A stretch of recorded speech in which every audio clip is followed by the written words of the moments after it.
Hello guys, দুঃখের কথা কি আর বলবো, দেখতে পাচ্ছেন আমরা 2 দিন ধরে অনেক কষ্ট করে আমরা এই কাজটি কমপ্লিট করেছি।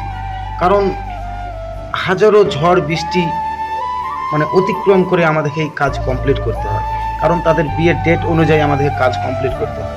তো আজকে কমপ্লিটের দিন, আজকে কাজ কমপ্লিটও হয়েছে, কিন্তু কমপ্লিট হওয়ার পরেও আমাদের মন খারাপ এই কারণেই, কারণ প্যান্ডেলে ঢোকার আগেই রাস্তার উপরে 1 হাঁটু জল। তারা কিভাবে খাবে সেই দুশ্চিন্তায় কিন্তু আমরা এত কষ্ট করে পরিশ্রম করে প্যান্ডেল করি। তো আমাদের জন্য একটি লাইক কমেন্ট ও শেয়ার করে যাবেন, এবং বাড়িওয়ালার জন্য, যাদের বাড়ির বিয়ে, তাদের জন্য একটি দোয়া ও আশীর্বাদ করে যাবেন, যাতে তারা ঠিকঠাকভাবে পরিচালনা করতে পারে এবং বিয়েটি ঠিকঠাকভাবে চালিয়ে নিতে পারে এই ঝড় বৃষ্টির সময়। হ্যাঁ বন্ধু, আরেকটি কথা,